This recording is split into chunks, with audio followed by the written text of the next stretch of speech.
The morning light came in thin and pale through the gap in the curtains, falling across the kitchen floor in a narrow band of gold that never quite managed to warm the room.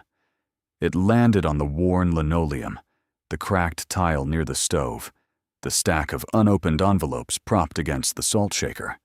And it stopped there, as if even the sun understood that this was a house where warmth had to be rationed carefully. Nora Callahan stood at the sink with her hands wrapped around a coffee mug that had long gone cold. She was 34 years old and looked, on the worst mornings, closer to 40. Not because life had been unkind in the obvious ways, but because it had been quietly, relentlessly exhausting in the way that only those who have stretched a single paycheck across 3 weeks can truly understand. Her hair was still damp from the shower. Her second-best blouse had a faint ironing crease that ran diagonally across the front, the kind of detail that doesn't matter until you're sitting across a desk from someone deciding whether or not to extend your lease. Behind her, down the narrow hall, she could hear the small sounds of her daughter getting ready for school. The scrape of a chair, the dull thud of a backpack dropped onto the floor, the particular pitch of Lily's voice when she was talking to herself, which she did whenever she was happy, a habit Nora had always found more comforting than she could put into words. Lily was 9 years old. She had her father's eyes and her grandmother's way of tilting her head when she asked a question. That same slight angle, like a bird listening to something the rest of the world couldn't hear. She did not know that the enrollment deposit for her school program was due in 11 days. She did not know that the hot water heater had been making sounds for 6 weeks that Nora could not afford to have looked at. She did not know because Nora had decided long ago that a child's job was not to carry those things. A child's job was to be a child for as long as the world would allow it. Nora set the mug down and reached for the envelopes. She sorted through them the way she always did, quickly, with the particular efficiency of someone who has learned not to linger over bad news. Electric bill, credit card statement, a coupon circular. And then, near the bottom, a letter written on cream-colored paper with small, careful handwriting that she recognized before she even turned the envelope over. It was from her Aunt Patricia. Nora's grandmother, Edith May Callahan, had passed away 6 weeks earlier, and the family had been circling the estate like gulls over still water ever since. Nora had been bracing herself for this particular letter, though she hadn't admitted that to anyone, not even to herself. She set it aside and exhaled slowly. There would be time for that later. There was always time for that later. Right now, Lily needed breakfast, and the school bus came in 23 minutes. The bus came and went, and Lily disappeared around the corner of Sycamore Street, with her backpack bouncing and her hair only half brushed, in the way that made Nora feel simultaneously guilty and deeply fond. Then Nora came back inside, poured the cold coffee down the drain, made a fresh cup, and sat down at the kitchen table with the envelope from Aunt Patricia. The letter was 3 pages long. It was written in the careful, slightly formal tone that Patricia always used when she wanted to sound impartial while making her position absolutely clear. The gist of it was this. Edith's estate was small. There was the house, which had already been sold at auction to cover the remaining medical costs, and what Patricia delicately referred to as outstanding obligations. There were personal effects, furniture, clothes, the contents of the garage, a small savings account that, after fees and taxes, amounted to a little under $3,000 and would be divided equally among the 4 surviving children and their representatives. And then there was the cedar chest. Edith May Callahan's cedar chest was, according to the family, the one piece of furniture in the house that had always been hers, unambiguously, completely, in the way that certain objects belong to certain people so thoroughly that no one would ever dream of contesting it. It had come with her from her parents' home when she married at 19. It had moved through 7 different houses over the course of her life. It had sat at the foot of her bed for as long as anyone in the family could remember, dark with age, smelling faintly of wood oil and something else, something sweet and dry that Nora had never been able to name. In her will, Edith had left the chest to Nora. Nora read that paragraph twice. Then she read it a third time. The words didn't change. To my granddaughter, Nora May Callahan, I leave the cedar chest from my bedroom, along with all of its contents, to do with as she sees fit. It is hers, and she will understand why. She set the letter on the table and looked at the window for a long time. She did not understand why. She had no idea what her grandmother had meant by that, and she was fairly certain, based on the tone of the rest of Patricia's letter, that the rest of the family did not understand it either, and that they didn't find it amusing. The family gathering to settle the estate took place on a Saturday in late October at Patricia's house, a large colonial in the nicer part of Millhaven, with a driveway full of cars and a dining room table loaded with casserole dishes that no one was really eating. There were 12 people present, not counting the children who had been sent to the den with a television and strict instructions to stay quiet. Patricia's 2 sons were there, both in collared shirts, both carrying the particular expression of men who had done some preliminary arithmetic and were not pleased with the results. Nora's cousin Derek, who had driven in from Columbus, was there with his wife Sandra, who made a point of complimenting Nora's blouse in a tone that contained no actual compliment. And there was Patricia herself, presiding over the table with a glass of white wine, and the air of someone managing a situation that had become, through no fault of her own, rather more complicated than it needed to be. Nora sat near the end of the table and listened. She was good at listening. She had spent most of her adult life in rooms full of people who had more than she did, and she had learned that the quietest person in the room was often the most accurately informed.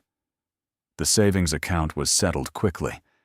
The furniture was divided with the kind of brisk efficiency that happens when items have no real sentimental value, and everyone present is aware of that fact. The garage contents went to Patricia's sons, who had borrowed various tools over the years, and seemed to consider this an act of retrieval rather than inheritance. The clothes went to charity. A set of dishes went to Derek's wife, Sandra, who said she had always admired them, though Nora had never once seen her look at them. And then someone mentioned the cedar chest. The room changed temperature in a way that was difficult to define, but impossible to miss. It was the kind of shift that happens when a subject that has been carefully left alone is finally approached. Patricia set down her wine glass. Derek straightened in his chair. Sandra smoothed the front of her cardigan, and everyone looked, briefly and then pointedly, at Nora. Derek cleared his throat. He was 41 years old and worked in commercial real estate, and had the particular confidence of someone who had never had to choose between fixing the car and paying the heating bill. He said, carefully, that he wasn't suggesting anything was improper, but that perhaps they should talk about the cedar chest, given that it was, by most estimates, a piece of furniture of some considerable age and possibly some value as an antique, and that it seemed a little unusual for it to be left to one specific person when there were 4 direct heirs. Patricia nodded slowly, which meant she agreed, but wanted to appear to be considering all sides. Sandra said that she had always loved that chest. She said it with a kind of wistful certainty, but as if loving something from a distance for years automatically conferred a form of ownership. Patricia's older son, Glenn, said that he'd had someone look at furniture similar to it online, and pieces like that, genuine antique cedar chests from the mid-20th century, could go for $3,000 to $4,000 at the right auction, maybe more, depending on condition. Nora said nothing. She waited. Patricia turned to her with the expression she used when she was being magnanimous. She said that, of course, Edith's wishes were to be respected. No one was suggesting otherwise. But given the circumstances, meaning the complexity of the estate and the fairness owed to all involved, Would Nora perhaps be open to selling the chest and splitting the proceeds? It seemed like the simplest solution, the most equitable one. No, Nora thought about the letter. She thought about the 3 words her grandmother had written. She will understand why. She said no, politely, without explanation, and with enough quiet firmness that the room understood her clearly. Derek laughed. Not a mean laugh exactly, but the kind of laugh that functions as a container for contempt when contempt is being kept polite. He said that was fine. Of course it was Nora's choice, but that she was essentially choosing a piece of old furniture over real money, and that seemed, if he was being honest, a little hard to understand. Sandra murmured something about sentiment being expensive. Glenn said that the chest probably wasn't worth all that much anyway. He had only said possibly. He had looked online briefly, was all. And Patricia, pouring herself another glass of wine, said nothing. But she looked at Nora, the way one looks at someone who has made a decision that they will regret in the middle of the night. Nora drove home with the back seat of her car folded flat and a moving blanket borrowed from Derek's garage, and she thought about none of it.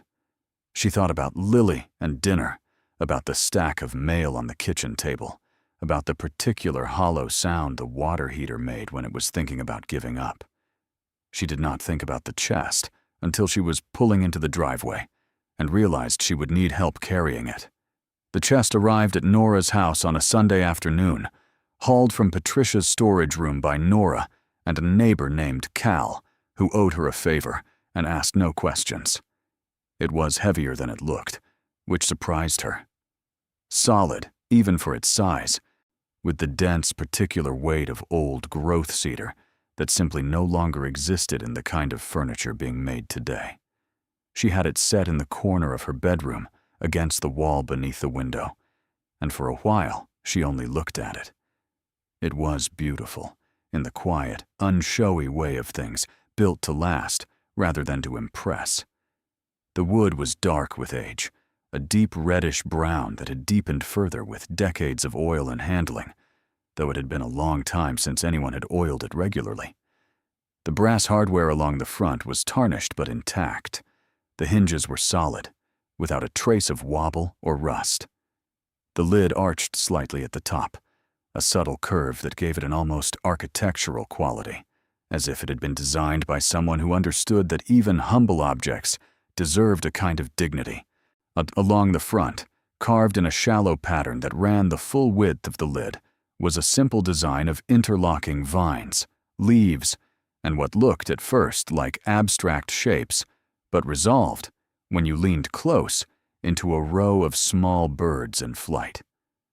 Nora counted them with her fingertip. 12, each one slightly different from the last, each one carved with enough care that you could see where the maker had considered and reconsidered the angle of a wing. She had known this chest her whole life. It had sat at the foot of her grandmother's bed for as long as she could remember, and she had never, not once, seen Edith open it. Not in her presence, anyway. When she was very small, she had asked about it once, the way children ask about everything without expecting a complicated answer, and her grandmother had smiled and said it was for keeping things safe. Nora had accepted this with the easy faith of a 6-year-old and never asked again. Now she was standing alone in her bedroom with her hand resting on the lid, and she was 34 years old, and she found herself asking the question again. She lifted the lid slowly. The hinges moved without complaint, smooth in a way that spoke of careful maintenance over many years. The smell that rose from inside was immediate and extraordinary. Cedar, yes, the deep, resinous sweetness of it, but beneath that, something else. Something that reminded her of old paper and dried flowers and the particular dusty warmth of a room that has been closed for a long time, but was once very much lived in. It was not an unpleasant smell. It was, in some way she couldn't quite articulate, the smell of her grandmother herself. Inside the chest were layers. At the very top, a folded quilt in pale blue and ivory, worn soft with washing, its stitching still intact. Beneath it, a stack of folded linens, tablecloths and napkins with embroidered edges, the kind of thing that belonged to a household with enough ceremony in it to require special cloth. Beneath those, a wooden box of buttons and a small tin that turned out to hold a collection of thimbles, each one different. Some plain, some painted, one silver, and one made from what looked like carved bone. Nora removed each item carefully and set it on the bed beside her. There was a bundle of letters tied with kitchen twine, the paper yellowed but unbroken, the handwriting on the envelopes thin and slanted in the script of an earlier era, a small journal with a broken clasp, a photograph in an envelope showing a young woman Nora did not recognize standing in front of a building she did not know, squinting into the sun with the grave expression people wore in photographs back when having your picture taken was still considered an occasion. She kept removing things. A folded map, a child's shoe, a single one, in brown leather with a tiny buckle, a length of ribbon, a pair of reading glasses in a case. Layer after careful layer, each one distinct, each one placed with a deliberateness that made it clear nothing here was random. Everything had been chosen. Everything had been arranged. She reached what she thought was the bottom. The cedar-lined floor of the chest was smooth and bare, the wood lighter there, protected from air and handling. She ran her hand across it, feeling the grain. And then she felt something else. It was subtle. A slight give near the back corner, no more than a few millimeters. The kind of thing you would miss entirely if you were not running your hand, slowly and deliberately, across every inch of the surface. She pulled her hand back and pressed again. There it was. A slight depression. Not a flaw in the wood. Not a place where the cedar had warped or separated with age. Something deliberate. Something fitted. Nora leaned into the chest, angling her head to get a better angle of the light. The cedar floor appeared seamless. There were no visible seams, no obvious panels, nothing to indicate that it was anything other than a solid piece of wood. But when she pressed in the corner again and applied a slow, steady pressure, she felt something resist, then release, then resist again, like a latch that hadn't been engaged in a very long time, but still remembered how. She sat back on her heels and stared at the inside of the chest for a long time. Her heart was doing something she didn't have a name for. Not excitement exactly. Not fear. Something older and quieter than either. The feeling of standing at the edge of something without knowing yet how deep it goes. She thought of her grandmother's handwriting on the page of a will. She will understand why. She did not understand yet.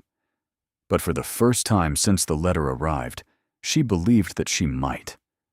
That evening, after dinner, after Lily had gone through the ritual of homework and bath and the 20 minutes of reading that preceded sleep, and after the house had settled into its nighttime quiet, and the only sound was the refrigerator cycling and the occasional tick of the pipes, Nora went back to her bedroom and knelt beside the cedar chest and looked at it with the patience she gave to things that mattered. She had spent the time between dinner and now thinking. She was a methodical person, not given to impulse, which was partly temperament and partly the product of years of living in circumstances that did not forgive mistakes. She had thought about what she'd felt under her hand. She had thought about her grandmother, about the way Edith had lived, about the particular quality of her silences. Edith had been a woman who kept her own counsel. She had been kind, but not open, generous, but not unguarded. She had lived alone for the last 20 years of her life and had seemed, to most of the family, contentedly self-contained, in a way that occasionally made them feel slightly excluded, without being able to say exactly why. Nora had always understood her differently. She had spent more time with Edith than any of the other grandchildren, had driven the hour to Millhaven every few months, had sat in the kitchen drinking tea while her grandmother moved through the small, careful rituals of her day. She had not intruded, and Edith had not explained herself, and there had been between them a kind of understanding that was better for being wordless. Nora had always felt that her grandmother saw something in her that the rest of the family did not bother to look for. She will understand why. Nora positioned herself in front of the chest and opened the lid again. She had returned all the items to their places, in order, or the way she found them. Now she removed them again, one by one, setting them back on the bed.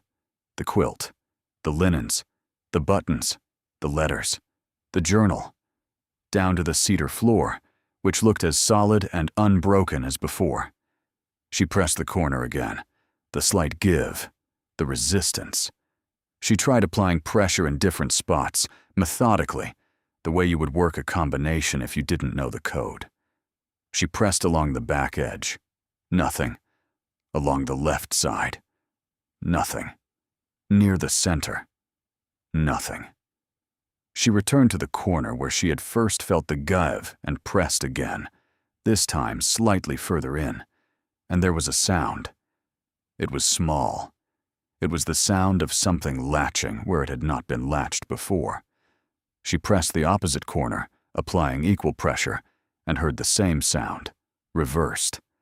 Then she gripped the back edge of the cedar floor panel and pulled. It rose. It did not rise far, and it did not rise easily. It had been in place for a long time, and it protested the movement with a soft, dry sound of wood against wood. But it rose. A full panel, not a thin sheet, but a solid cedar board, cut to precisely the interior dimensions of the chest, fitted along its edges with narrow channels that locked it flush and invisible from above when closed. Beneath it was a space. The first thing Nora registered was the depth of it.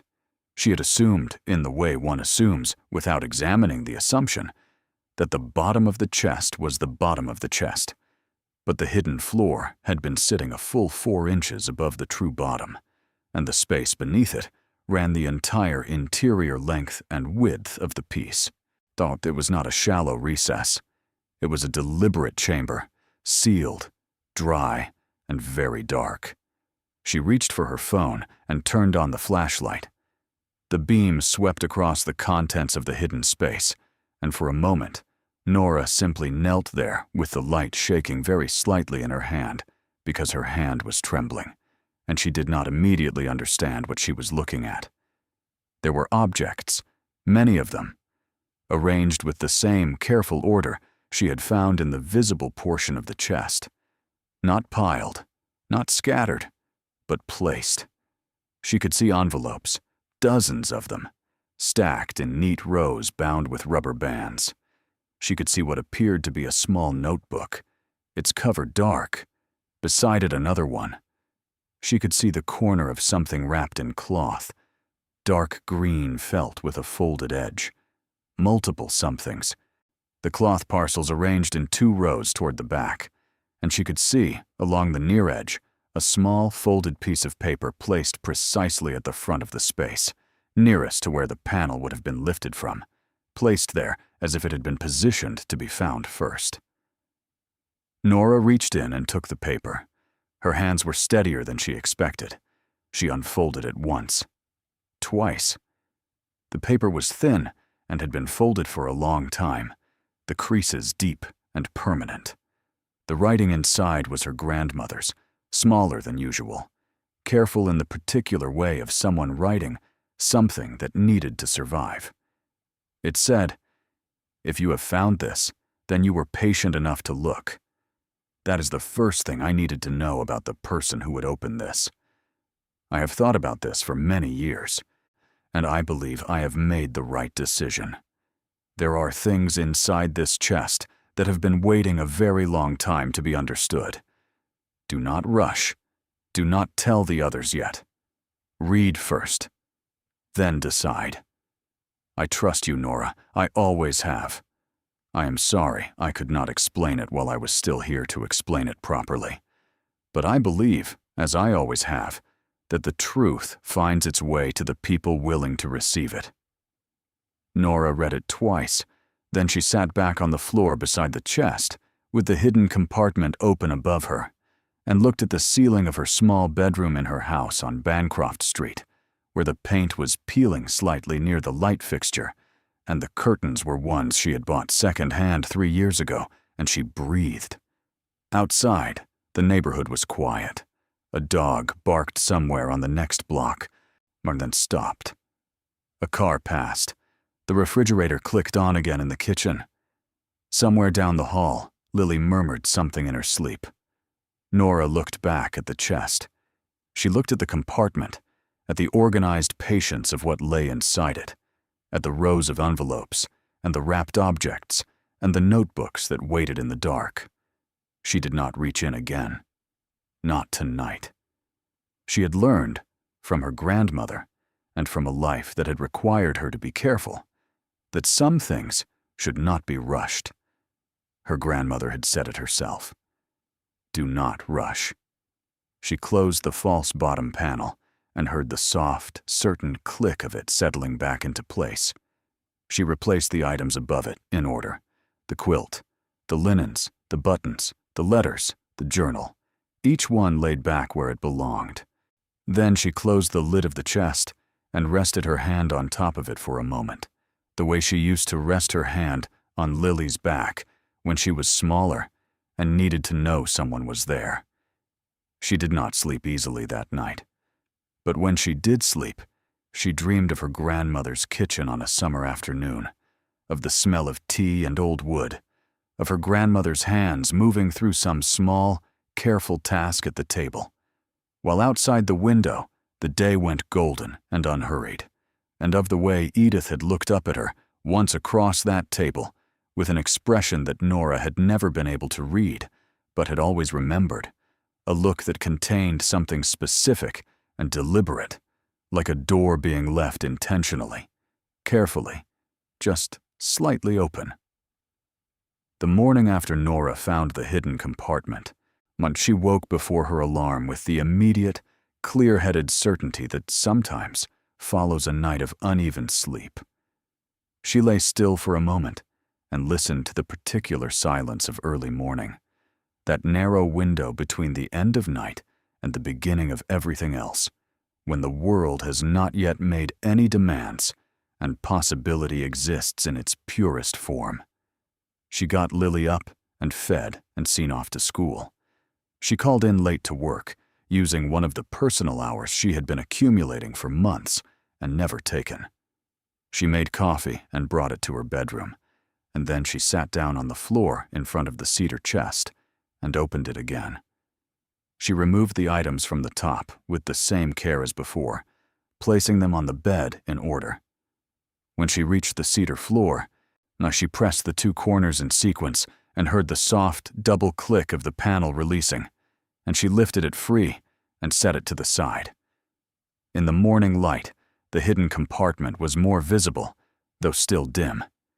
She held her phone's flashlight over it and looked, really looked, for the first time with enough steadiness and light to take in the whole of it. The rows of envelopes were the most numerous element. She counted roughly 60, perhaps more, each one sealed, each one labeled in a handwriting she recognized as her grandmother's, but smaller and more compressed than usual, as if Edith had been trying to fit more care than usual into a limited space. The labels were not names, they were numbers. Small, neat numerals beginning at what appeared to be 001 and proceeding in sequence. She did not count them all, but could see that the numbering ran high. The notebooks were 2, both matching in their dark cloth covers, the kind sold in stationers' shops and used for serious record-keeping rather than casual writing. They were slim but dense, their spines unbroken in a way that suggested they had been placed here closed and untouched for some time.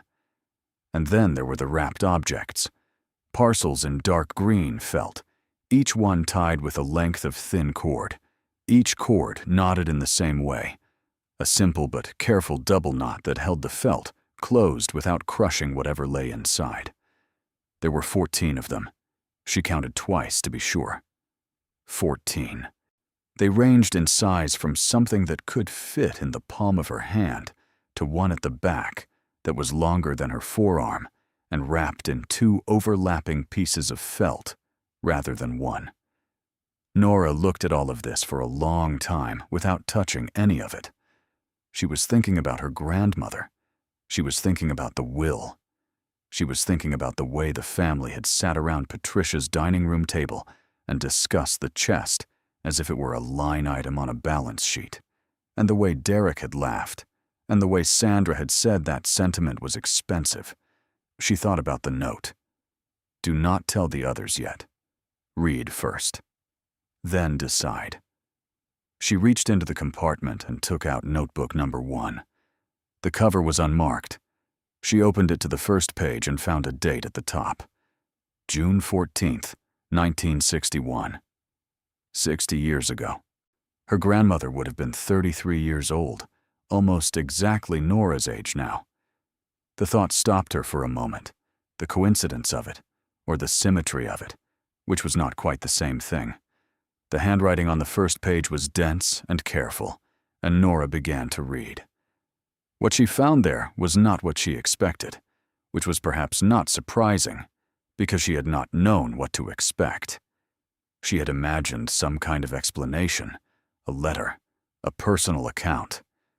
What she found instead was something more structured, more deliberate, almost clinical in its precision, a record. A meticulous, organized, decades-long record of something her grandmother had been doing in secret. She read for a long time without stopping. The coffee cooled beside her, and she didn't notice. The morning light shifted and deepened, and she didn't look up. She read the way she had always read, when something had truly caught her, with the particular single-minded absorption that was one of the few luxuries her circumstances had never been able to take away. When she finally stopped, it was because the first notebook had ended. She closed it carefully and set it on the bed beside her. Then she sat with her hands in her lap and looked at the far wall of her bedroom and tried to understand the full weight of what she had just read. Outside on Bancroft Street, a delivery truck passed, and the house vibrated very slightly, the way old houses do. Down the hall, the water heater made its considering sound. Somewhere, a door opened and closed. Nora looked at the cedar chest. She looked at the hidden compartment with its rows and its parcels and its numbered envelopes, and the second notebook still waiting in the dark. She thought about her grandmother's hands, which had been small and very precise, the hands of someone who had grown up making things, fixing things, doing careful work in limited spaces with limited tools. She thought about all the years Edith had lived alone in that house, moving through her days with a self-sufficiency that the family had mistaken for contentment and called by the softer name of simply being that way. She reached in and took out the second notebook. Before she opened it, she took a breath. It was the kind of breath you take not because you need air, but because you need a moment to receive what is coming. Her grandmother had been a woman who took her time with things, who believed that patience was not the absence of desire, but the presence of understanding, who had sat at a kitchen table across from Nora in the light of a summer afternoon and said nothing and meant everything. She opened the notebook to the first page. The date at the top was January 3rd, 1979. 18 years after the first notebook had begun. And beneath the date, in the same careful compressed hand, 2 lines that Nora read and then read again, turning them over slowly, the way you turn over an object found in the earth, trying to understand all sides of it before deciding what you're holding. It is enough now, the first line said. And the second, more than enough. She turned the page. The second notebook began the way the first had ended, in the middle of something. There was no preamble, no explanation of purpose or context. Edith May Callahan had never been a woman who believed in explaining herself twice, and the notebooks reflected that. They assumed a reader who had already read everything before them. They assumed patience. They assumed Nora began to understand a specific kind of reader, someone who would come to the chest already knowing something about who Edith was. The entry dated January 3rd, 1979 was not long, but it was dense in the way of writing that has been considered carefully before being committed to paper. Nora read it slowly, the way her grandmother had probably written it. I have been thinking, it began, about what I am building here, and whether I have been building it correctly. The answer is that I have been building it carefully, which is perhaps not the same thing, but must serve in its place. Harold used to say that careful and correct are the same thing in the end, because anything done with enough care will eventually be right. I did not believe him then. I believe him now. Harold was Edith's husband, who had died in 1974 at the age of 57 from a heart attack that had been coming for years and had not, when it arrived, surprised anyone. Nora had never known him. He existed in her family's history as a benign, slightly abstract presence, a man who had worked at the county assay office for 30 years and had been, by all accounts, a man of great patience and modest ambition. The kind of man, Nora had always thought, who was good in the way that doesn't attract attention. She read the entry again. Harold used to say that careful and correct are the same thing in the end. Then she turned the page, and the second entry began. What the second notebook contained, spread across its dense, careful pages, was a record of acquisition. Nora read that word in her mind and turned it over. Acquisition. It was a formal word, a deliberate word, the kind of word that belonged in a document or a deed rather than a woman's private notebook. But it was the right word. That was what the pages described. A series of acquisitions made over the course of many years, beginning in the early 1960s and continuing, according to the dates of the entries, into the early years of this century. Small acquisitions, quiet ones, made with the particular knowledge of someone who understood value in the places other people looked past.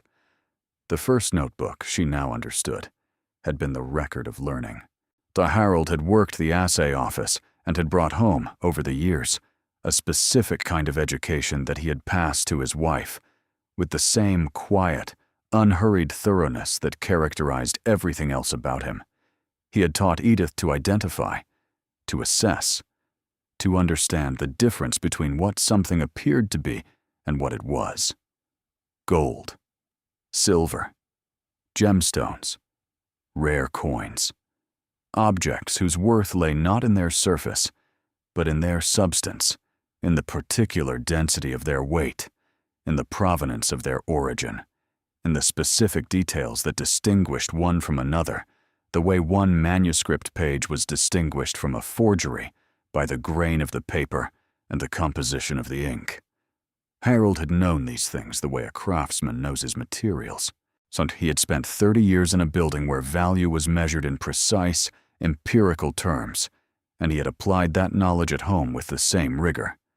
And then, sometime in the early 1960s, he and Edith had begun to apply it differently. The entries in the first notebook were the record of a student learning. The entries in the second notebook were the record of a collector at work. Not a collector in the grand sense, not an institution, not a dealer, not someone building a portfolio with professional advice and documented provenance. Something quieter than that, something more patient and more careful. And Nora was beginning to understand, with a slow and accelerating certainty, something considerably more significant. She turned the pages of the second notebook with her breath coming slightly shorter than it should have been. The entries were dated and numbered, each one corresponding to a number on one of the sealed envelopes stacked in the hidden compartment. Entry 007, she read, and cross-referenced to envelope 007, which she had not yet opened, which she would not open yet, not until she understood the full shape of what she was reading. The entries described the acquisition of specific objects, when they had been found, where, what had been paid for them, what they were assessed to be. Not appraised, not formally, not with the documentation of an auction house or a certified evaluator, but assessed by Harold's knowledge and by what the second notebook described as his instruments, a phrase that conjured the assay office, the small precise tools of a man who measured things for a living. Entry 001, dated March 1961. A set of 4 gold coins, to American Eagle type, acquired at a state sale of property at Hendricks Farm, Route 9. Paid $8 for mixed box of items. 3 coins confirmed as genuine by weight and composition. 4th is a Liberty Head double eagle, 1907, high relief, St. Gaudens design. Harold assessed this at somewhere between $200 and $400. Keeping. Nora stopped, sat back, read the entry again. She knew enough about coins to know that a 1907 St. Gaudens Liberty Head double eagle was not a common find. She did not know exactly what one was worth now, in the present day, which was some 60 years after the entry was written. But she knew enough to understand that Harold's assessment of $200 to $400 in 1961 was not where the coin's value had ended. She reached for her phone. Then she set it down. Her grandmother had said to read first. She would read first. She kept going. Entry 002, dated August 1961. A pair of diamond earrings, purchased from the estate of Mrs. Louise Farrington, Elm Street auction. Paid $12 for a box of jewelry. Most paste. These are not paste. Harold confirmed the stones are natural, approximately 3/4 of a carat each, old mine cut. Excellent clarity. He says we were very lucky or very smart. I told him we were very careful, which is not the same as either. Entry 003, dated January 1962. A small oil painting, approximately 14 inches by 11 inches, unframed, acquired at the closing sale of the Hendricks Hotel. Paid $3. The signature in the lower right corner is not legible to the untrained eye. Harold says it is legible if you look with the right knowledge. He believes the work is Flemish, early 19th century, and that the artist, while not a name anyone would immediately recognize, worked in the school of a master whose works sell at considerable price. He says, do not have it appraised yet. Keep it safe. Wait. Wait. The word appeared again and again in the entries. Wait. Keep. Do not rush. Nora felt something in her chest tighten with recognition. These were her grandmother's words in the note. These were the values she had lived by, written here in the record of a practice that had been going on since before Nora was born. Patience as philosophy. Patience as methodology. Patience as a form of faith. She counted the entries as she read. By the mid-1960s, there were 23. By 1970, 41. By the late 1970s, when the second notebook picked up the thread, 59. Each one specific, each one careful, each one documenting an object acquired for almost nothing from an auction, an estate sale, a closing sale, a going out of business sale, a flea market, a church sale, a junk shop on a country road. Harold had known what to look for and had gone looking. Edith had gone with him. And then, after Harold died in 1974, she had gone alone. That was the part that stopped Nora entirely. She turned back a few pages and reread the entries from the mid-1970s after Harold's name ceased to appear in the text, and what she found, there was not diminishment. The entries continued with the same precision, the same careful assessment, the same deliberate acquisition. Edith had not stopped. She had not even slowed. She had internalized everything Harold had taught her. and she had continued without him. And for 30 years, alone, in the careful way she did everything. The last entry in the second notebook was dated September 2003. Nora was 12 years old in 2003. She tried to place herself in that year, tried to remember if she had visited her grandmother, if she had sat in the kitchen drinking tea while Edith had been, that same morning, keeping records in the second notebook and placing something new beneath the false bottom of the cedar chest. The thought made the distance between memory and reality feel very thin. The final entry read, "I believe this is the last addition I will make. My eyes are not what they were, and Harold always said that eyes are the first instrument, and if they fail, nothing else can compensate entirely. I do not wish to make errors. I would rather stop at a point of certainty than continue into uncertainty. What is here is sufficient. More than sufficient, I think. More, perhaps, than anyone who looks in the right place will expect to find. I have kept this record so that the person who opens this will understand that nothing here was accidental. Nothing was luck. Everything here was attention. Everything here was care. I hope that means something to whoever reads these words. I believe it will." Nora closed the second notebook. She sat on the floor of her bedroom for a very long time.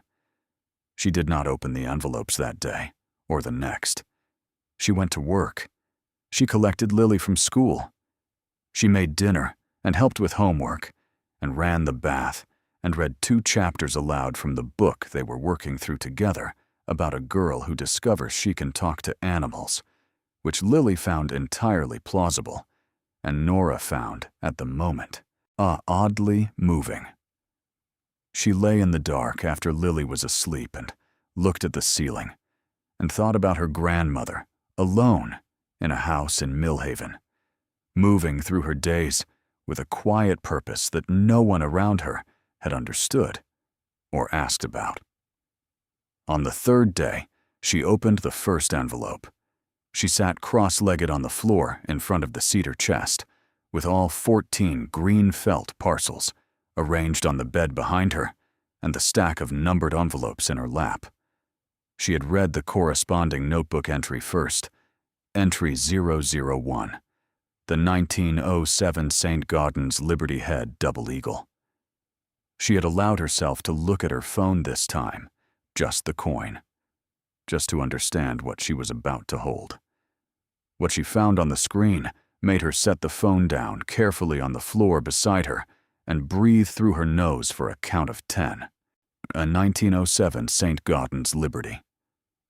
Head double eagle in high relief, in fine condition, had sold at auction in recent years for amounts that ranged from the staggering to the nearly incomprehensible. She did not have a word ready for what she had just read, and so she sat for a moment in the absence of words and let the number settle somewhere beneath language, in the part of the mind that deals with things that do not yet have a context. She opened envelope 001. Inside was a small folded cloth, and inside that cloth, resting in its own slight depression in the material, were 4 coins, exactly as the notebook had described. 3 American eagles, and one that was different. She held it up in the light from the window and looked at it carefully. It was smaller than she expected. Gold was always smaller than expected, some because gold was heavy in a way that surprised the hand when you were not prepared for it.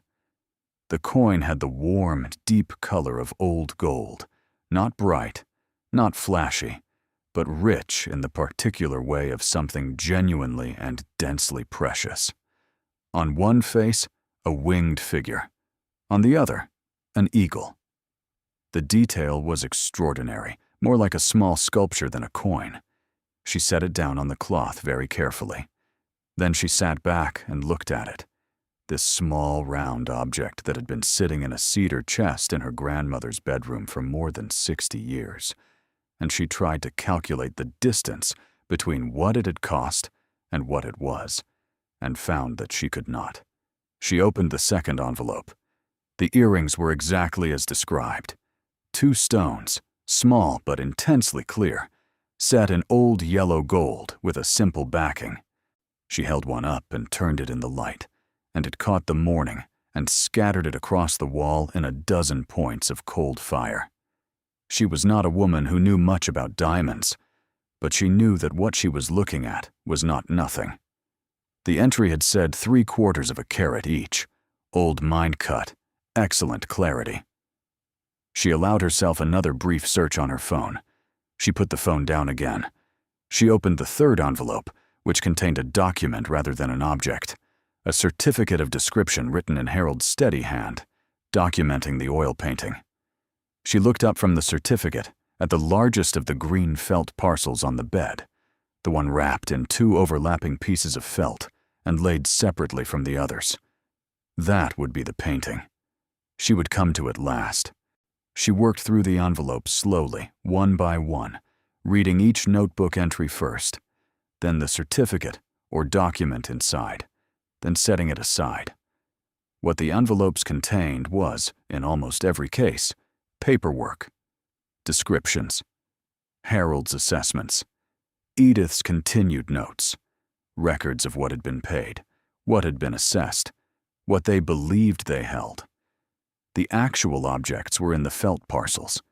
The envelopes were the evidence, the provenance trail that Edith had understood, even without formal training, was necessary for anything to be understood by the person who came after. When she had finished the envelopes, she turned to the parcels. She unwrapped them in order, starting with the smallest. A ring. Deep red stone, oval cut, set in gold with small white stones around the band. The entry described it as a pigeon-blood Burmese ruby of approximately 2 carats, acquired at the estate sale of a judge's widow, 1966. Harold had called it the finest thing we have found, and possibly the finest thing we will ever find, and had written beside that, "The value of this stone alone justifies everything." Nora held the ring in her palm and looked at it. She thought of her grandmother's hands, the small, precise hands she remembered, and tried to imagine those hands holding this ring in a similar way, examining it with the same attention, understanding what they were holding. She unwrapped the others in succession. A pocket watch in yellow gold, heavy and plain on the outside, its interior works visible through a small crystal panel, each gear and wheel pristine and perfectly functioning. The maker's name engraved on the interior case in script she had to tilt toward the window to read. A brooch in the shape of a spray of flowers, the petals formed from alternating diamonds and sapphires, the stems of fine yellow gold bent just slightly, as if caught by a real wind. A pair of cufflinks with deep green stones that the notebook identified as Colombian emeralds. A small religious medal in what the entry described as Baroque gold, 16th century, depicting a saint she did not recognize, the detail of the figure so fine that she needed a magnifying glass borrowed from the junk drawer in the kitchen to see it properly. Each object was more than the last, not in the obvious sense, not necessarily in size or apparent splendor, but in the specific gravity of what they represented. Each one had been chosen, or each one had been understood. Each one had been found in a junk box at a country auction, or a church sale, or a closing estate, paid for with the loose change of a careful household, and brought home by a woman who knew what she was looking at and trusted what she knew. Nora came, finally, to the painting. She set it on the bed and unwrapped it slowly, removing the outer layer of felt, and then the inner one, taking care in the way her grandmother would have taken care, the way the thing itself asked for care. When the last fold of felt fell open, she was looking at a small canvas, dark with age at the edges, but with a center that held a quality of light that was difficult to describe and impossible to mistake.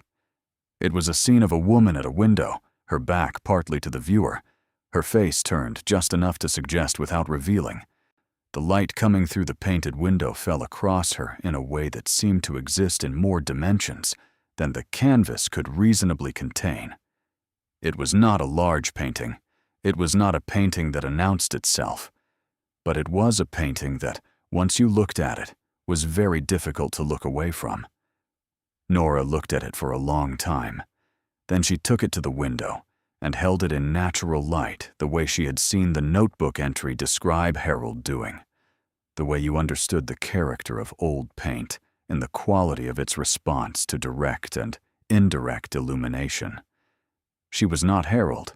She did not have his knowledge, but she understood what she was feeling in the presence of this work, which was the feeling of something real, something made by a hand with absolute command of its instrument, on something that had been produced in the service of seeing truly, rather than merely decoratively. She set it carefully on the dresser and stepped back. In the mirror above the dresser, she caught a glimpse of herself, standing in her second-hand curtained bedroom with a ruby ring on the bed behind her, and a pocket watch and a painting and 12 other objects that she could not yet fully understand. And her own face looked unfamiliar to her for a moment. Not older, not different exactly, just very, very still, the way a face looks when the person wearing it is trying to hold something very large, very carefully, and does not want to drop it. That evening, after Lily was in bed, Nora sat at the kitchen table with a notepad and tried to write down what she knew. She knew that she held 64 objects, all documented in her grandmother's notebooks, all acquired over a period of more than 40 years of careful, deliberate, private work. She knew that every single one of them had been acquired for a fraction of its true value, paid for at the kind of sales where most people saw junk, and her grandmother had seen exactly what was there. She knew that the objects ranged from coins to jewelry to a painting, and that the description in the notebooks indicated, consistently, a level of quality and rarity that placed them well outside the ordinary. She did not know, precisely, what any of it was worth. Not in numbers. Not yet.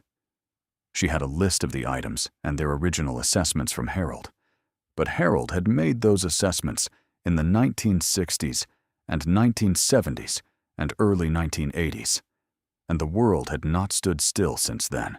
Rare coins had appreciated. Gem-quality stones had their own trajectory. Art was its own universe. She needed someone who knew. She needed someone she could trust. And she needed, before she spoke to anyone, to understand the full picture clearly enough to ask the right questions. She made a decision. She would go to see someone. Not a family member. Not Derek or Patricia or Glenn, who had laughed and assessed and discussed the chest as a line item before it had been collected. Someone independent. Someone with the kind of knowledge Harold had described in the notebooks as the thing that made the difference between knowing and guessing. She thought about who she knew and who she trusted, which were not the same category, and arrived at a name. Now, Margaret Chen ran an estate liquidation and appraisal business out of a small office on Franklin Street, 3 blocks from the library. Nora had used her once, 2 years ago, when she had needed to sell some furniture to cover a month's gap in the bills.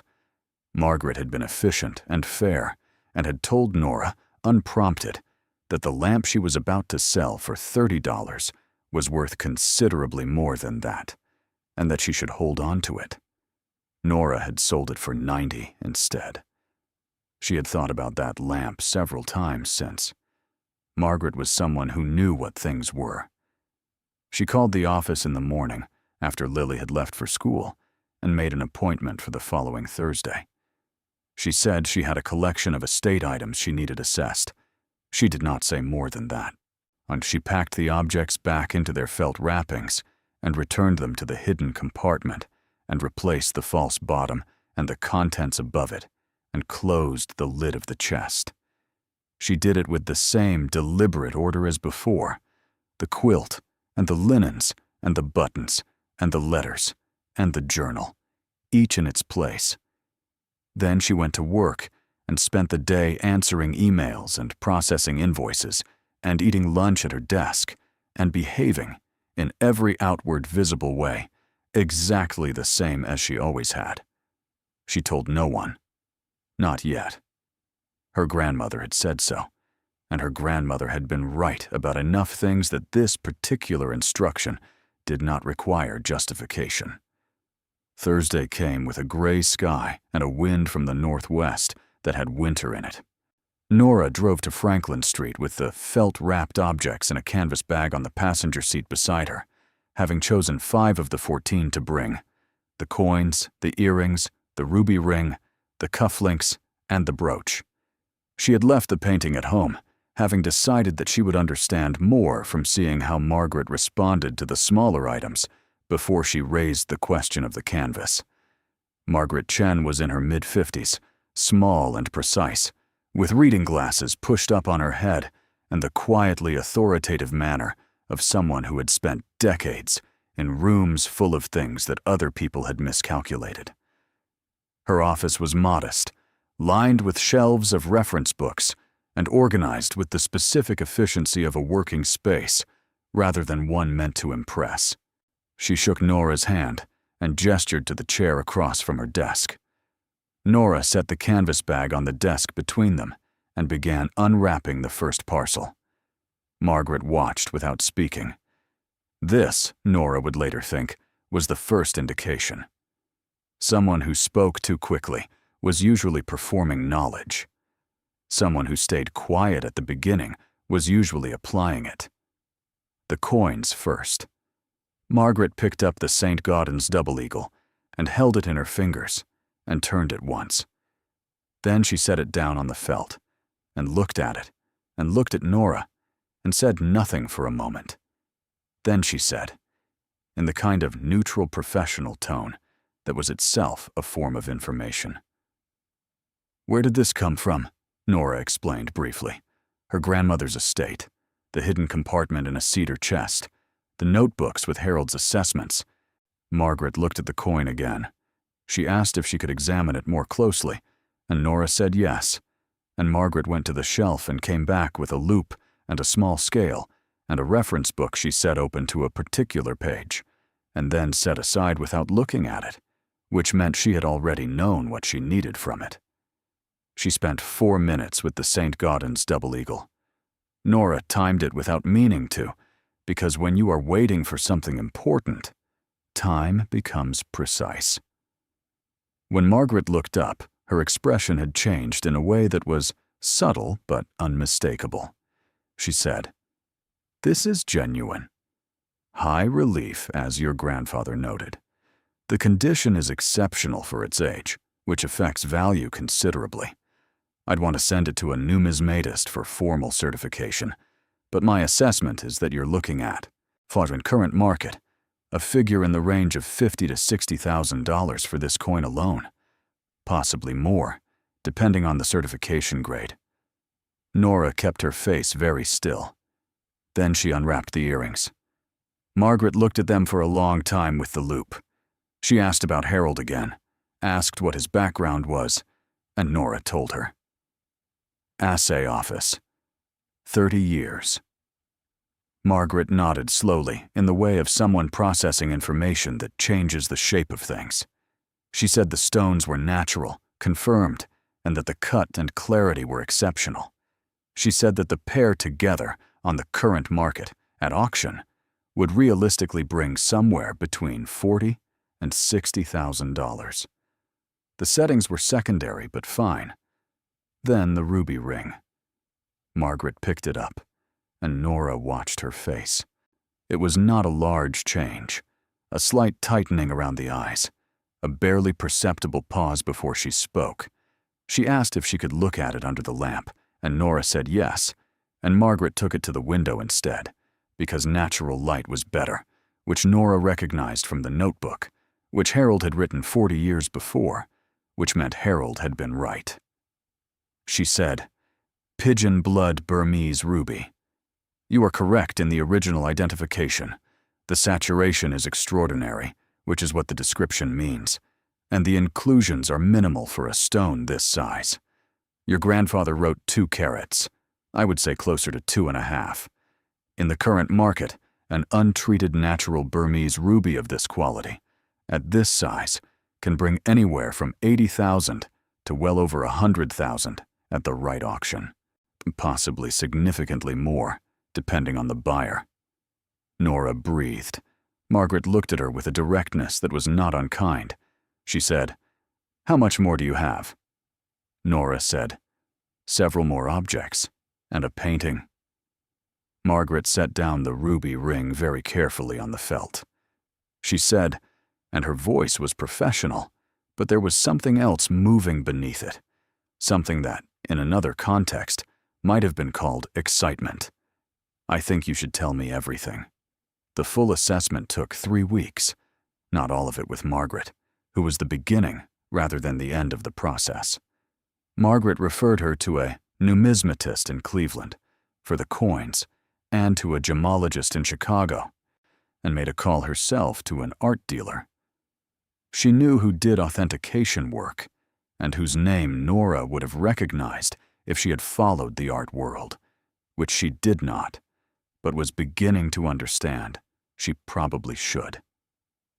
During those 3 weeks, Nora went to work and collected Lily from school and made dinner and helped with homework and ran the bath and read chapters aloud. And she did all of this with the particular quality of attention that comes when you are trying to stay anchored to your ordinary life, while something massive and formless and not yet fully understood is beginning to assemble itself in the room next door. She told no one. She thought about telling Lily's teacher, who had called the week before about the enrollment deposit, which was now past due. She thought about telling the landlord, who had left a message about the lease renewal. She thought about all the things she would say when she knew enough to say them, and she set those thoughts aside and waited, because her grandmother had said to wait, and her grandmother had been right. The numismatist in Cleveland sent back a formal report that Nora read at the kitchen table on a Tuesday evening, with Lily asleep down the hall. The St. Gaudens double eagle had been graded.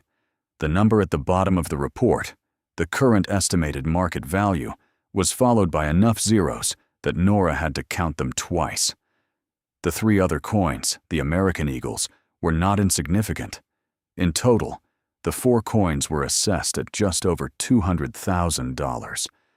The gemologist in Chicago called rather than sending a letter. He wanted to talk.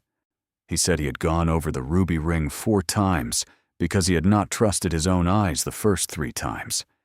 He said that Burmese rubies of this quality, untreated at this size, had sold at major auction houses for figures that he would describe, if she wanted a range, as between $1 and $2 million, depending on the specific buyer and the specific sale. Nora said she understood. She thanked him and wrote down the figure and looked at it. Then the art dealer called, and what he said on the phone was complicated and involved the names of people and schools and periods that meant nothing to Nora, but clearly meant a great deal to him. And somewhere in the middle of the conversation, after she had been taking notes for perhaps 15 minutes, he said, "I want to be careful here because attribution at this level requires formal authentication, and I am not in a position to make that statement definitively without additional work. But what I can tell you is that this canvas shows every characteristic of the hand of a specific Flemish artist from the early 19th century, whose work is represented in 3 major museum collections, and whose authenticated pieces, when they have come to market, have sold at figures that I would call, conservatively, between $8 and $15 million. Nora put her pen down. She looked at the notepad in front of her. At the column of numbers she had been accumulating, each one arrived at through careful assessment by someone with the right kind of knowledge, each one the result of attention paid at the right moment to the right thing by a woman with a quiet life and a cedar chest, and 30 years of walking through estate sales with her husband's education and her own considerable mind. She added the column. Then she added it again, because the first time produced a number that required verification. The second time produced the same number, a number well above $200 million, a number that contained, in its stark and ordinary numerals, the accumulated weight of 64 objects chosen over 40 years of patience and care, and absolute refusal to mistake apparent worthlessness for actual worthlessness. A number that had been sitting in a cedar chest at the foot of a woman's bed in a house in Millhaven for 2 decades, waiting for the right person to look in the right place with the right quality of attention. $241 million. Nora sat at the kitchen table in her house on Bancroft Street with the notepad in front of her and the curtains she had bought second-hand 3 years ago moving gently in the draft from the window, and she looked at the number for a very long time without moving. Down the hall, Lily made a small sound in her sleep, the sound children make when a dream shifts, that barely audible murmur that meant nothing was wrong, that everything was fine, that the world was safe, and she was in it. Nora looked at the number. She thought about her grandmother's hands, about the note, about the single line written in the close, careful script of a woman who had been building something invisible for 4 decades. More than enough, I think. More, perhaps, than anyone who looks in the right place will expect to find. She had not exaggerated. She had not been sentimental. She had simply been accurate in the quiet, devastating way of someone who had spent a lifetime being precisely that. Nora picked up her pen and wrote at the bottom of the notepad, beneath the column of numbers, 4 words. She will understand why. Then she set the pen down and looked at the ceiling, and the refrigerator cycled on in the kitchen, and the wind moved past the second-hand curtains, and somewhere in the ordinary machinery of the house, the water heater ticked and did not break, and the world continued in the way that it continues, not knowing yet what had changed inside it.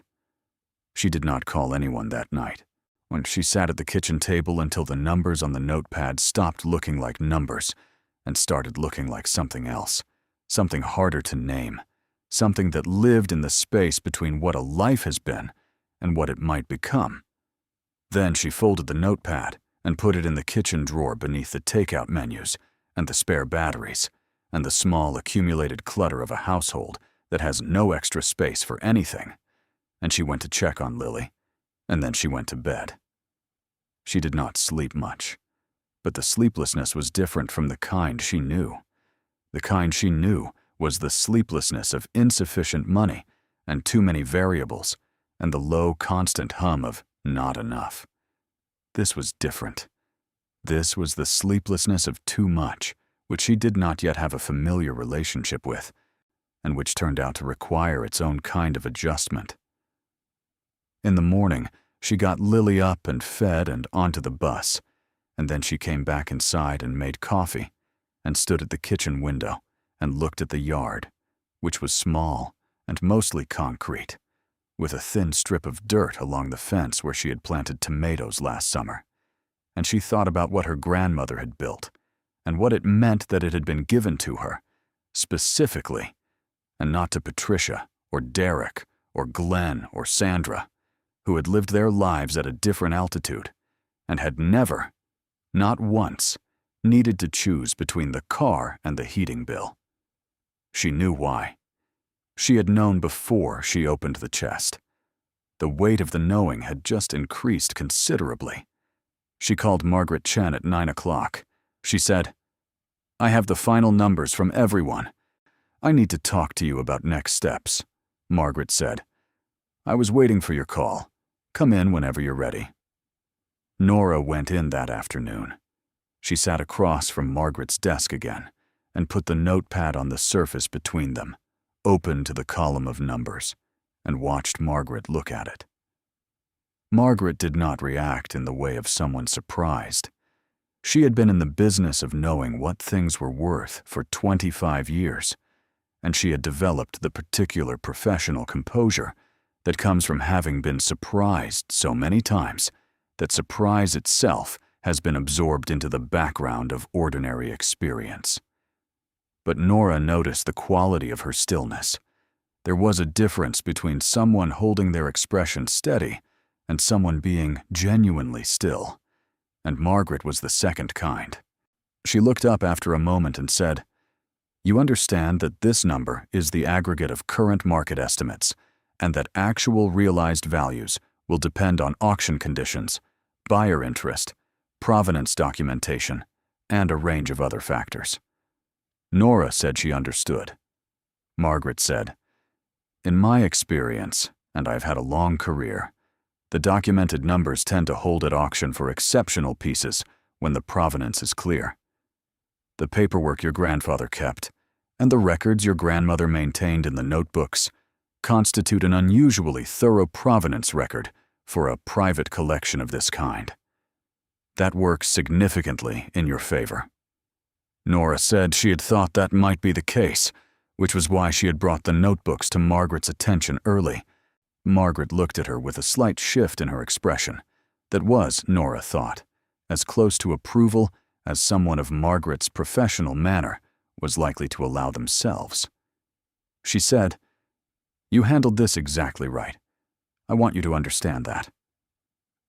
A great many people in your position would have made calls they shouldn't have made, would have talked to people before they had information, would have moved before they understood what they were holding.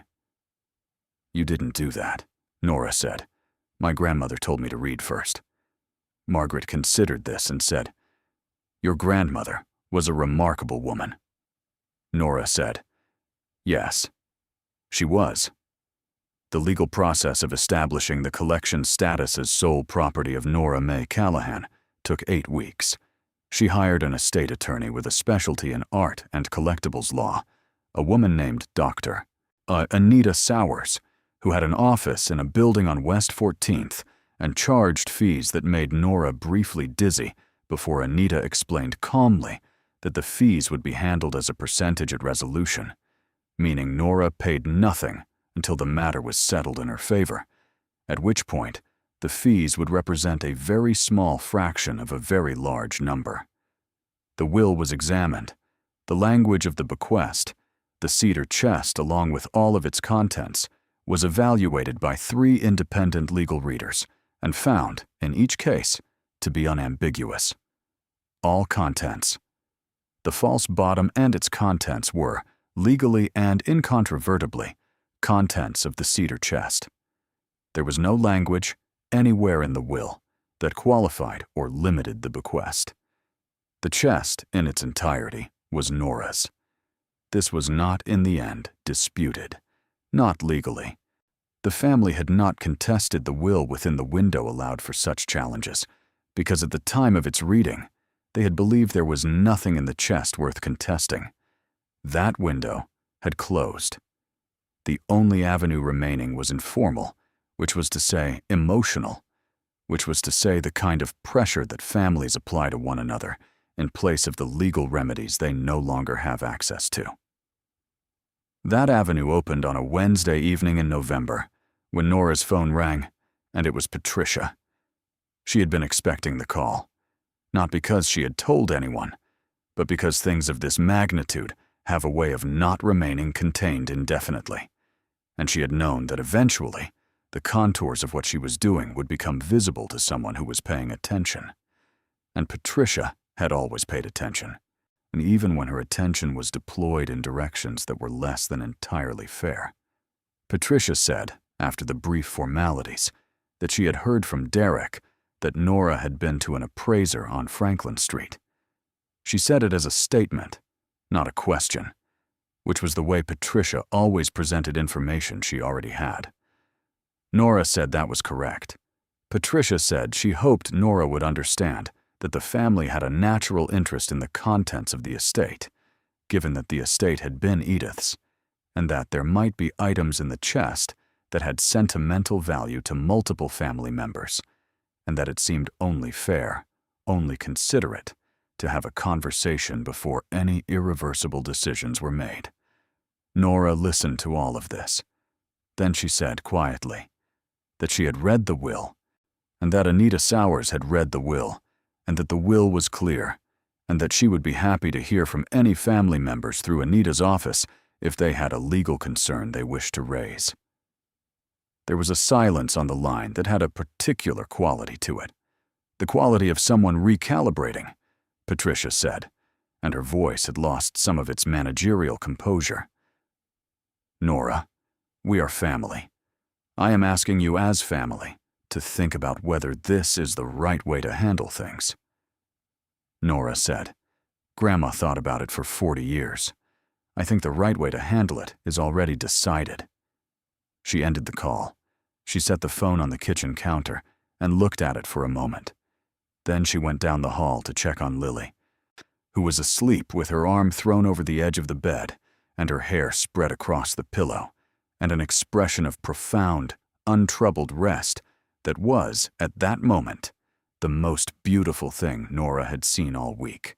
Derek called 3 days later. He was not hostile, which surprised her until she understood that he was performing something more strategic than hostility. He was being reasonable. He began by saying that he had done some research, which Nora took to mean he had looked things up online and made some calculations, and that he understood the situation was more complex than anyone had initially appreciated. Nora said she agreed. He said that he wanted her to know he had no hard feelings about the way things had been handled at the estate meeting. He said Sandra had been, perhaps, a little blunt, and he hoped Nora hadn't taken anything personally.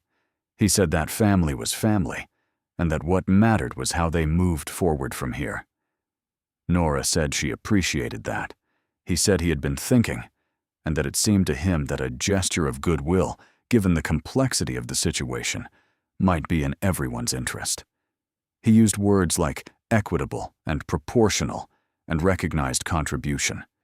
And somewhere in the architecture of the conversation, he arrived at a number, a percentage, that he felt would reflect the spirit of what Edith would have wanted, given her deep commitment to family. Nora waited until he had finished. Then she said, Derek, I need to ask you something. When we were at Patricia's and you were talking about the chest, what did you say about me choosing it? There was a pause. What she said. You said I was choosing a piece of old furniture over real money. You said it was hard to understand. Another pause. She said, I'm not angry about it. I'm just making sure we both remember it accurately. He said, carefully, that he may have spoken quickly, that he hadn't had all the information, that it was easy to say things in those kinds of situations.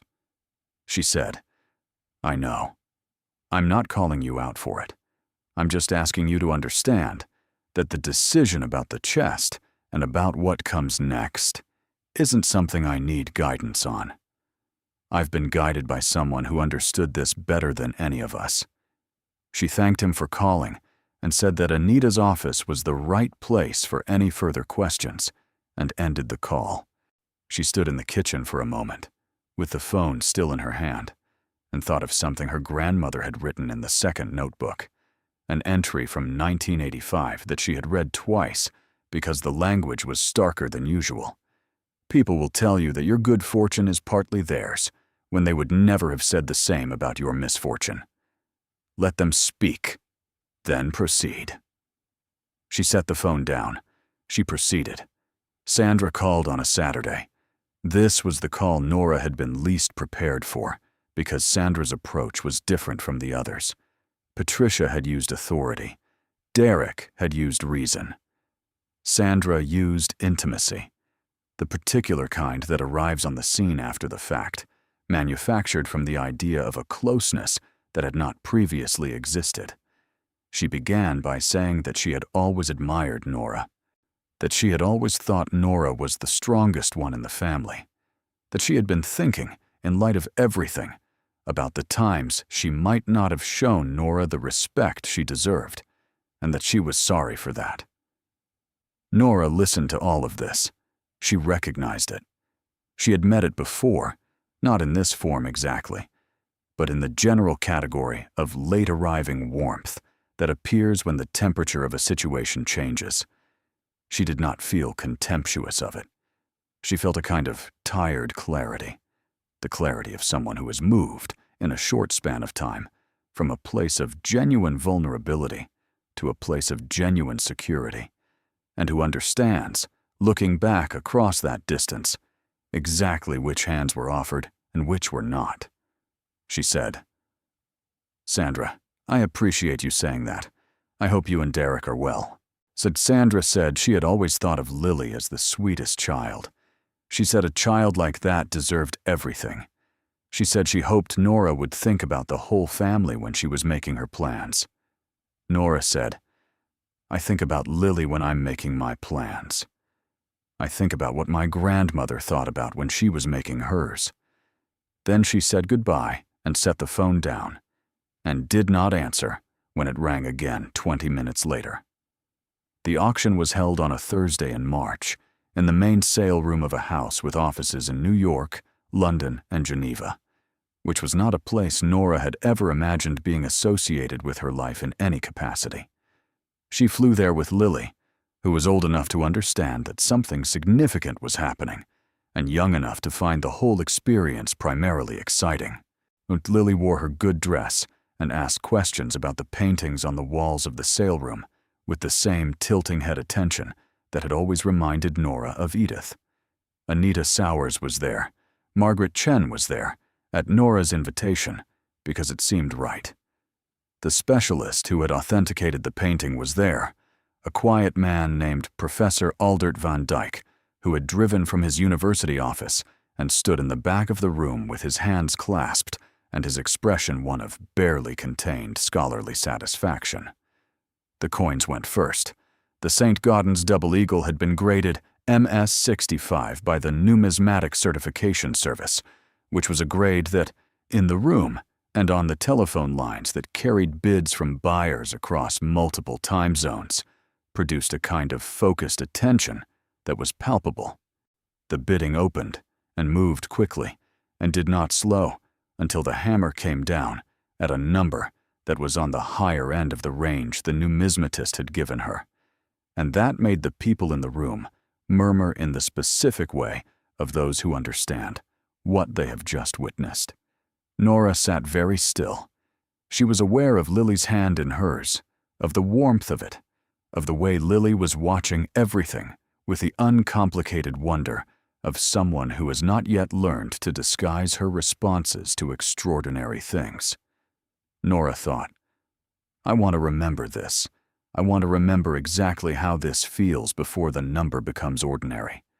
The brooch, the cufflinks, the emeralds, the pocket watch, which went to a bidder in London, who moved the price to more than twice its opening estimate before stopping.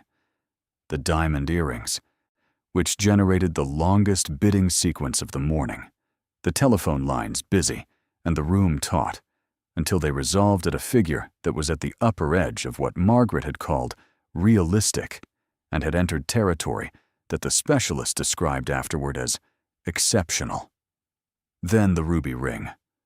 The room changed when the ring was presented.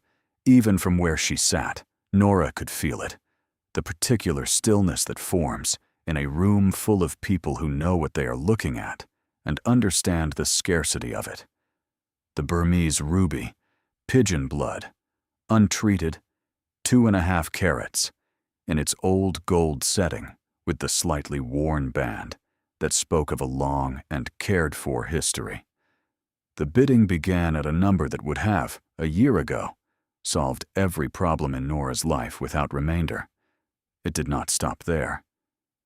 It climbed with a steadiness that spoke not of competitive impulse, but of genuine rarity, the particular trajectory of a room full of serious buyers who understand that they are in the presence of a thing that will not appear again for a long time.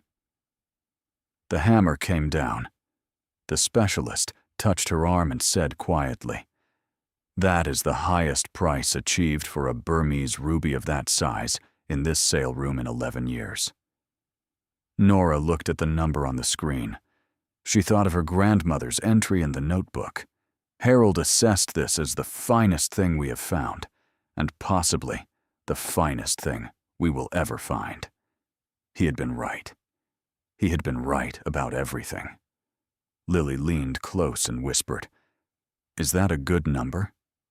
Nora said, "That is a very good number."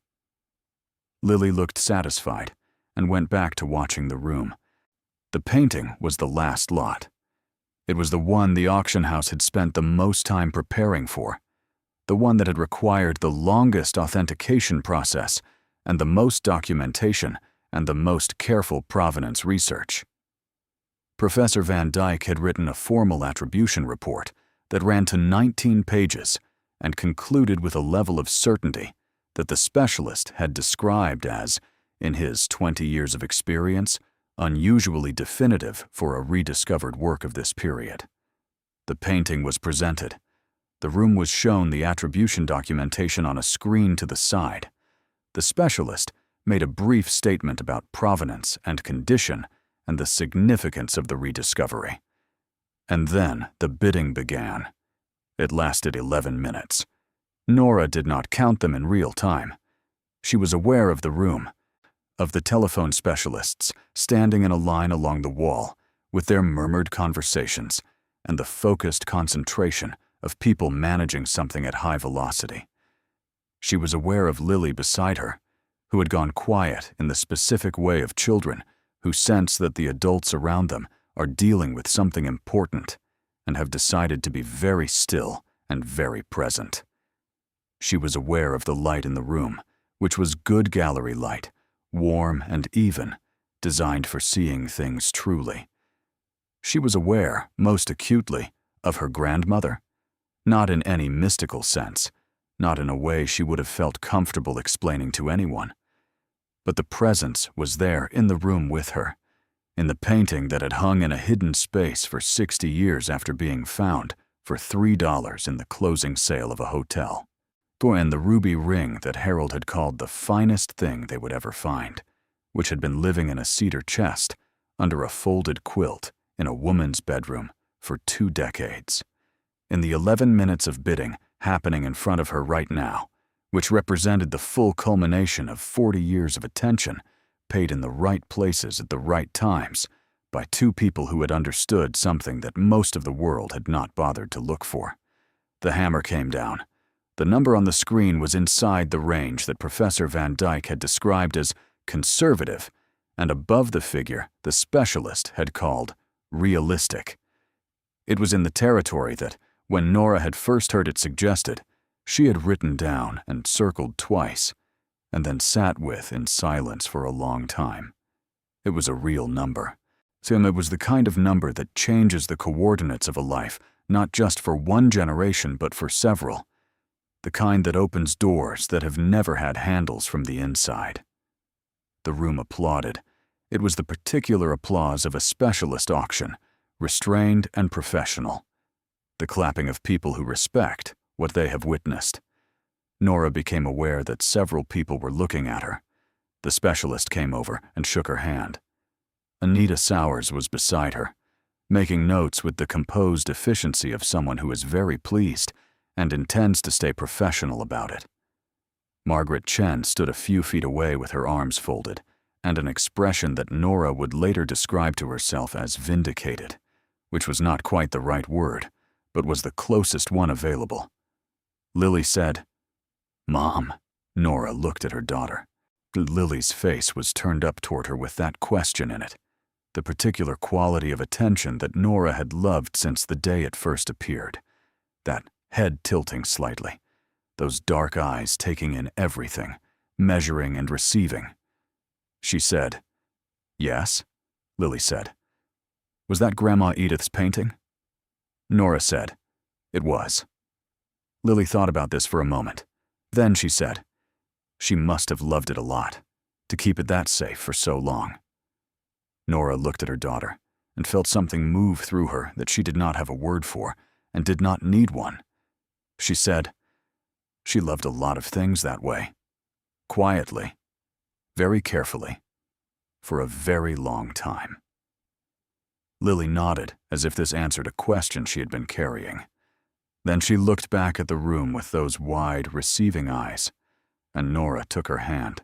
And they stood together in the warm light of the sale room, while around them the business of the afternoon continued. The total realized at auction was $238 million after commission. It was within the aggregate estimate and above the conservative projection. And when the wire transfers settled and the legal and financial arrangements were finalized across the subsequent weeks, represented a number so different from any number that had previously been associated with Nora Callahan's life that the mind kept returning to it, as if checking. The way you check a door you are not sure you locked. She locked it. She checked again. It was there. It was real. It did not leave. The first thing she did, before anything else, was call Lily's school and pay the enrollment deposit, which was by then 63 days overdue. The woman who handled it said she was glad they had managed to sort things out.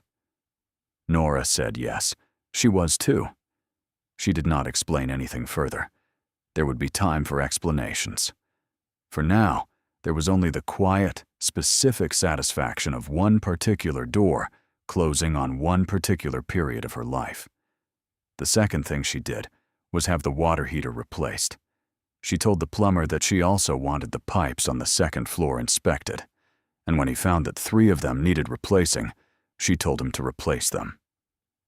She stood in the kitchen while he worked and drank her coffee and listened to the sound of competent people doing necessary work, and it was one of the simplest pleasures she had experienced in years. She did not call Patricia. She did not call Derek. She did not call Sandra, who had called twice more after their last conversation and left messages that had grown progressively warmer and more urgent, and that Nora had not returned. They would hear things in the way that families hear things, through the ambient information of connection and proximity, through the news that moves in the networks of people who know something. She did not feel the need to be the one to deliver it. She thought sometimes about what she would say if she were asked directly, if Derek called and said he had heard, and what did she think now? She thought about the laugh at Patricia's table, the easy, confident dismissal of something he had not looked at carefully enough to see. She thought about Sandra's admiration of the chest that had curdled so quickly into calculation. She thought about what it had felt like to sit at that table and say no, quietly, without explanation, and have the room read it as stubbornness rather than knowledge. What she settled on was this: she would not be cruel because her grandmother had not been cruel, and because cruelty served nothing except the short-term relief of a grievance that would only need to be carried further afterward. But she would also not pretend. She would not perform a warmth that had not been earned, would not manufacture a reconciliation in which the other parties arrived, having never understood what they had failed to see or why it mattered. She thought there was a version of generosity that asked nothing in return, that gave from fullness rather than obligation, that did not require the recipient to understand the source, for her grandmother had practiced this for 40 years, anonymously, with no expectation of being known or thanked. Nora could practice a less extreme version of it. She could be fair. She could be kind. She could let people be wrong without needing them to admit it. She was not there yet. She knew that.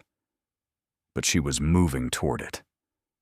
In April, she sat Lily down at the kitchen table and explained some of what had happened.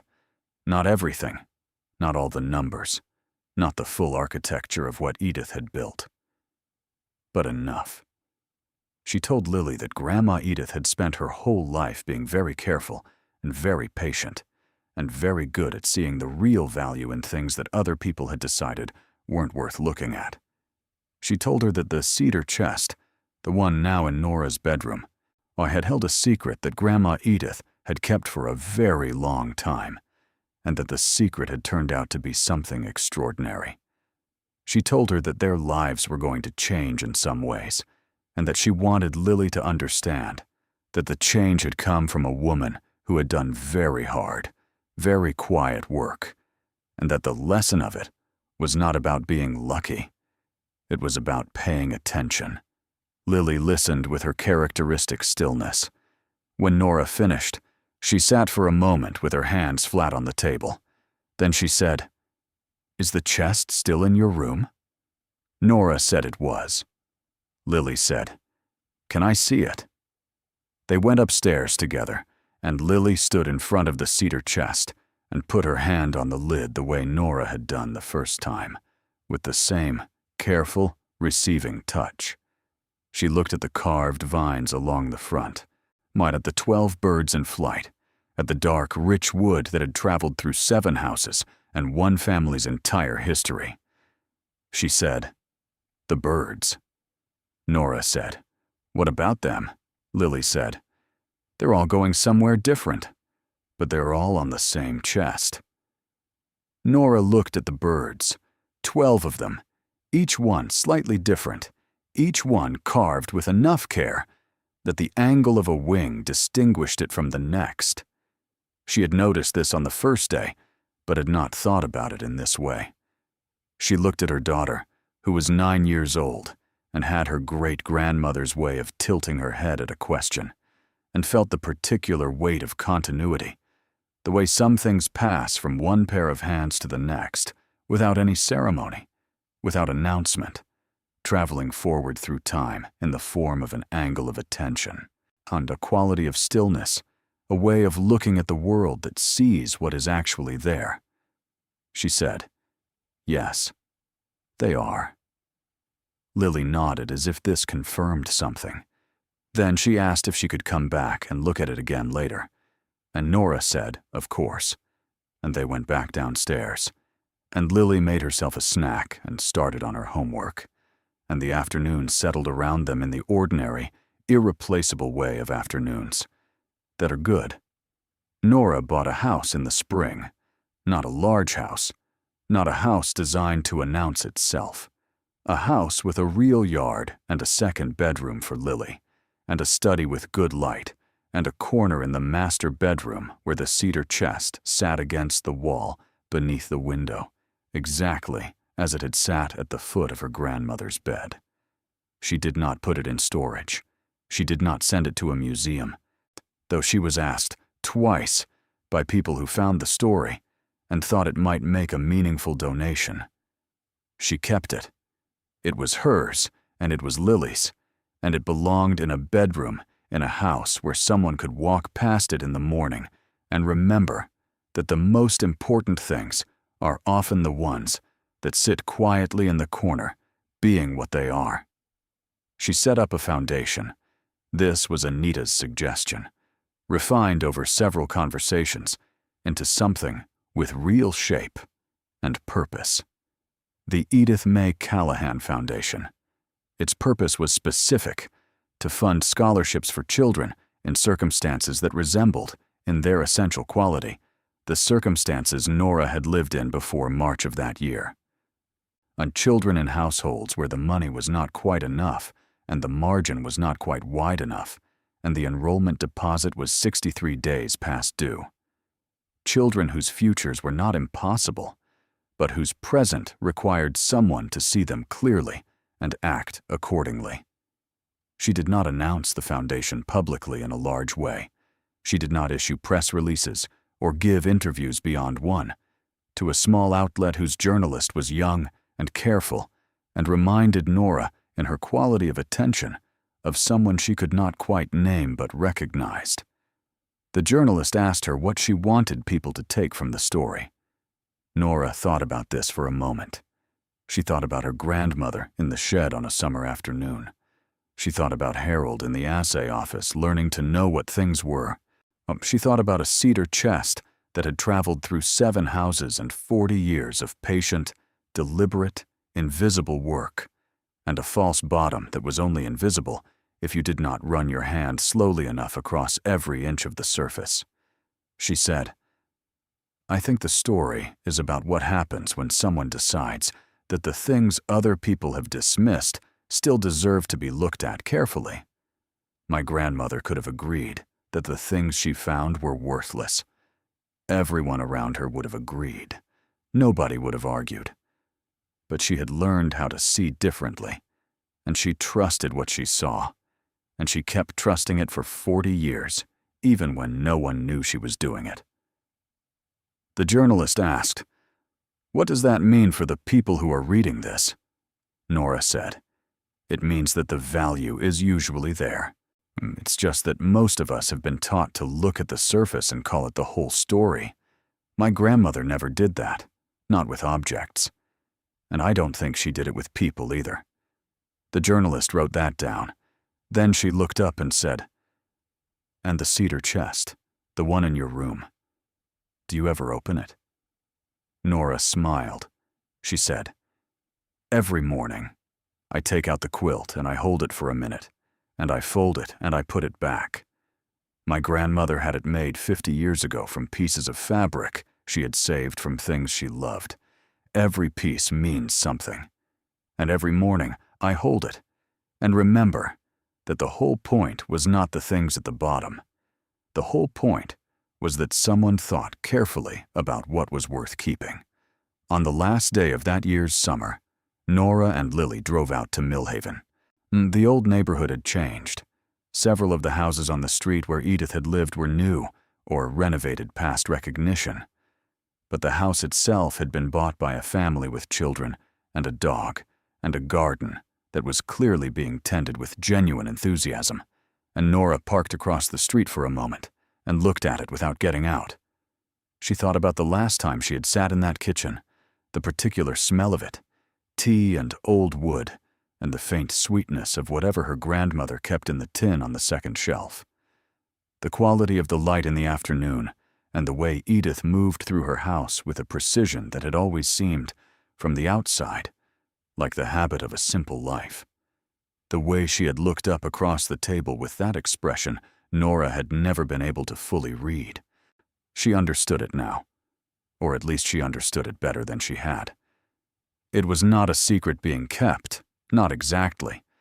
It was the look of someone who has done work that cannot yet be explained, that must wait to be understood, that requires patience on the part of the one who gives and the one who receives. It was the look of a woman who had decided, somewhere in the middle of her long and careful life, to trust a specific person with a specific inheritance, and who was waiting, across the kitchen table and across all the years that would follow, to see if she had been right. She had been right, Lily said from the passenger seat, looking at the house. "Did she have a yard?" Nora said. "A small one, in the back. She had a garden. She grew tomatoes every summer." Lily said, "Like you." Nora looked at her. The thin strip of dirt along the fence on Bancroft Street, the tomatoes she had planted every year, with a stubbornness that was not entirely practical. She had not thought about where that came from. She thought about it now. She said, "Like me." She pulled away from the curb and drove out of Millhaven on the county road that ran along the ridge, and the afternoon was warm, and the sky was the particular cloudless blue of late summer days, when the light seems to have traveled a long way to reach you and wants you to understand that. Beside her, Lily had the window down and her hand out in the air, feeling the current of the moving world against her palm. Nora watched the road and thought about her grandmother, and about patience, and about the things that travel forward through time in the hands and habits of people who do not always know they are carrying them. She thought about 12 birds carved in cedar, each one going somewhere slightly different, all of them on the same chest. She thought about the column of numbers on a notepad in a kitchen drawer, the quilt in the cedar chest, the hidden compartment with its 64 carefully chosen objects, each one found in a junk box at an auction or a church sale or a closing estate, by a woman who had learned to see what was actually there. She thought about a kitchen table in the afternoon light, and a woman looking up across it with an expression that now, finally, she could name. It was the expression of someone who has finished what she came to do, who has put the last thing in the last place, and laid the quilt over it, and closed the lid, and trusted that the right person will know how to look. It wasn't the expression of someone keeping a secret. It was the expression of someone telling the truth, in the only way that had ever, in the whole careful course of her long and quiet life, felt completely right. The road curved north along the ridge, and the valley opened below them, wide and golden in the late summer light. And Lily put her other hand out the window, too, and laughed at something, at the air, or the light, or the feeling of moving through the world on a good afternoon.